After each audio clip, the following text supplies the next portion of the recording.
ہم آج یہاں اس لیے جمع ہوئے ہیں کہ مولانا حسین احمد مدنی مرحوم کے انتقال پر اپنا دلی غم و افسوس ظاہر کریں۔ مولانا مرحوم نے ملک کی جو شاندار خدمتیں کی ہیں ان کی بڑی قدر و قیمت ہے، اور وہ اس درجہ شاندار ہیں کہ ہم انہیں فراموش نہیں کر سکتے۔ ابھی ان کی عمر بہت چھوٹی تھی کہ ان کے والد اپنے وطن فیض آباد کو چھوڑ کر حجاز چلے گئے اس خیال سے کہ اپنی زندگی کے آخری دن مدینہ منورہ میں بسر کریں۔ یہ بھی ان کے ساتھ چلے گئے۔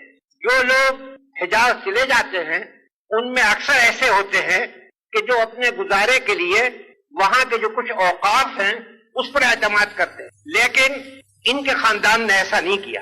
انہوں نے وہاں مدینے میں بساتی کی ایک دکان کر لی تھی، اور اس سے جو آمدنی ہوتی تھی اس سے اپنے خاندان کا گزارا چلاتے تھے۔ اسی حالت میں انہوں نے تعلیم حاصل کی، تعلیم کے سلسلے میں ہندوستان آئے، پھر یہاں سے واپس مدینہ منورہ گئے اور وہاں پڑھنے پڑھانے میں مشغول رہے، لیکن اس وقت تک سیاست سے ان کا کوئی تعلق نہ تھا، پڑھنے پڑھانے میں تھے۔ سن 1916 میں جب مولانا محمود الحسن دیوبندی مرحوم حجاز گئے تو یہ وہ زمانہ تھا کہ آپ لوگوں کو یاد ہوگا کہ شریف مکہ برٹش گورنمنٹ سے مل کر بغاوت کا انتظام کر رہا تھا۔ چنانچہ ان کی موجودگی میں شریف نے بغاوت کا جھنڈا بلند کیا۔ ظاہر ہے کہ مولانا محمود الحسن اس کو برداشت نہیں کر سکتے تھے، کسی نہ کسی طرح یہ خبر نکل گئی کہ وہ اس کے مخالف ہیں۔ شریف نے انہیں گرفتار کیا اور جدے لا کر برٹش کونسل کے حوالے کر دیا۔ گرفتاری صرف ان کی تھی، لیکن مولانا حسین احمد جو ان کی خدمت میں رہتے تھے انہوں نے پسند نہیں کیا کہ وہ الگ رہیں۔ انہوں نے بھی اپنے کو پیش کیا، چنانچہ ان کو مالٹا میں لا کر رکھا گیا۔ جب لڑائی ختم ہو گئی اور مولانا محمود الحسن اور ان کے ساتھیوں کی رہائی کے لیے ملک میں صدائیں اٹھی تو گورنمنٹ نے انہیں رہا کیا۔ اس وقت یہ ہندوستان آئے۔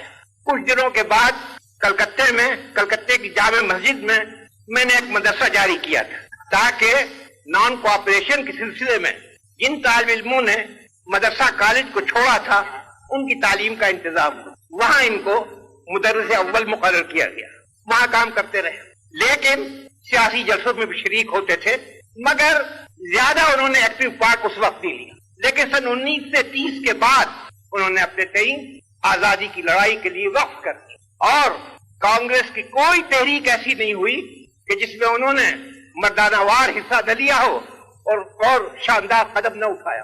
بار بار وہ جیل میں گئے، بار بار انہوں نے قید و بند کی تکلیفیں جھیلی، مگر ان کی پیشانی پر بل نہ آیا۔ اس سے بھی بڑھ کر جو چیز یاد رکھنے کے قابل ہے وہ مصیبتیں ہیں جو انہوں نے لیگیوں کے ہاتھوں سے اٹھائی۔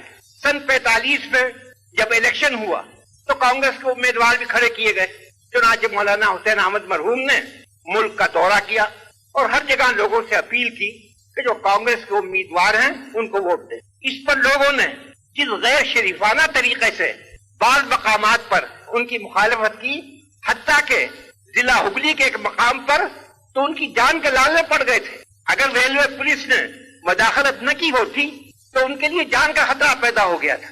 آپ کو یاد ہوگا کہ اس زمانے میں لیگیوں نے یہ کیا تھا کہ عوام کو دھوکہ دے کر مذہبی پاگل پن اجاگر کیا جائے، اور ظاہروں میں جب مذہبی پاگل پن پیدا ہو جائے تب اس کی کوئی حد نہیں ہوتی۔ ان کو مقابلہ کرنا پڑا، لیکن یہ اپنی جگہ پہاڑ کی طرح قائم رہے۔ ایک منٹ کے لیے ان کی استقامت میں تزلزل نہیں۔ پھر اس کے بعد یو پی کا انہوں نے دورہ کیا، وہاں بھی بعض مقامات میں پتھر پھینکے گئے، لیکن وہ اسی طرح اپنی جگہ قائم رہے، اور جو انہوں نے روش اختیار کر لی تھی اور جس کو وہ اپنا ایمان سمجھتے تھے اس پر برابر قائم رہے، اور آخر میں دنیا سے گئے تو اسی یقین اسی استقامت کے ساتھ گئے۔ ان کی ذات بہت مغتنم تھی، ان کا انتقال ایک قومی نقصان ہے، اور مجھے یقین ہے کہ آپ سب لوگوں کے دل میرے ساتھ ہوں گے جب میں یہ کہتا ہوں کہ ہم ان کی